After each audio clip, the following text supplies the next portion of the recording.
बिस्मिल्लाहिर्रहमानिर्रहीम, अस्सलाम वालेकुम। Welcome to my kitchen. आज मैं आपसे किटकैट मिल्क शेक की रेसिपी शेयर कर रही हूँ जो बिल्कुल रेस्टोरेंट स्टाइल का बनेगा। बहुत ही क्रीमी, बहुत ही मज़ेदार ये मिल्क शेक बन के तैयार होता है। तो आप इसको घर में एक दफ़ा ज़रूर ट्राई कीजिएगा। तो चलिए इसको बनाना स्टार्ट करते हैं, लेकिन उससे पहले अगर आप मेरे चैनल पर नए हैं तो काइंडली इसको सब्सक्राइब कर दें और साथ ही बेल आइकन को भी प्रेस कर दें ताकि मेरी हर नई आने वाली वीडियो की नोटिफिकेशन सबसे पहले आप तक पहुँचे। तो यहाँ पर मैंने एक ब्लेंडर जार ले लिया है। इसके अंदर अब मैं 1 कप मिल्क शामिल करूँगी। आप कोई भी दूध ले सकते हैं, टेट्रा पैक या फिर आपके घर में जो रेगुलर दूध आता है वो ले सकते हैं। साथ ही यहाँ पर 1 खाने का चम्मच मैंने चीनी ऐड की है। चॉकलेट सिरप इसमें मैंने डाला है 2 खाने के चम्मच। साथ ही इसमें कुछ मैंने आइस क्यूब्स डाले हैं।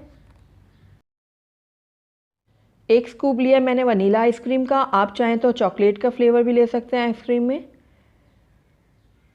साथ ही यहाँ पर मैंने 4 स्टिक्स ली थी किटकैट की, ये मैंने तोड़ के इसमें ऐड कर दी हैं। अब इसका ढक्कन मैं बंद करूँगी, इसको अच्छे से ब्लेंड कर लूँगी। तो यहाँ पर मैंने सर्विंग ग्लास ले लिया है। इसके अंदर अब मैं चॉकलेट सिरप से थोड़ा गार्निश कर लूँगी। ये देखिए, इस तरीके से गोल घुमाते हुए मैं चॉकलेट सिरप लगा दूँगी इस तरीके से।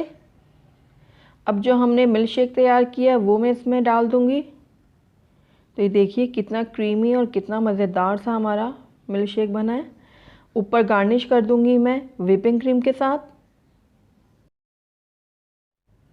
आखिर में किटकैट के मैंने छोटे छोटे टुकड़े कर लिए हैं, ये मैं इस तरीके से लगा दूँगी।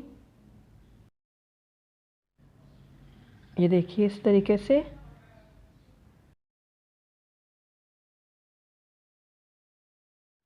तो माशाल्लाह से हमारा बहुत ही मज़ेदार, बहुत ही क्रीमी, बिल्कुल restaurant style KitKat milk shake बनकर तैयार है।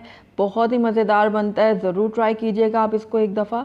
तो अगर आपको मेरी रेसिपी पसंद आई है तो इसको लाइक करें, अपने दोस्तों के साथ शेयर करें, और अगर पहली दफ़ा मेरे चैनल पे आए हैं तो काइंडली इसको सब्सक्राइब भी कर दें और साथ ही बेल आइकन को भी प्रेस कर दें ताकि मेरी हर नई आने वाली वीडियो की नोटिफिकेशन सबसे पहले आप तक पहुँचे। और कमेंट करके मुझे ज़रूर बताइएगा कि आपको मेरी रेसिपी कैसी लगी। Thank you for watching. अल्लाह हाफ़िज़।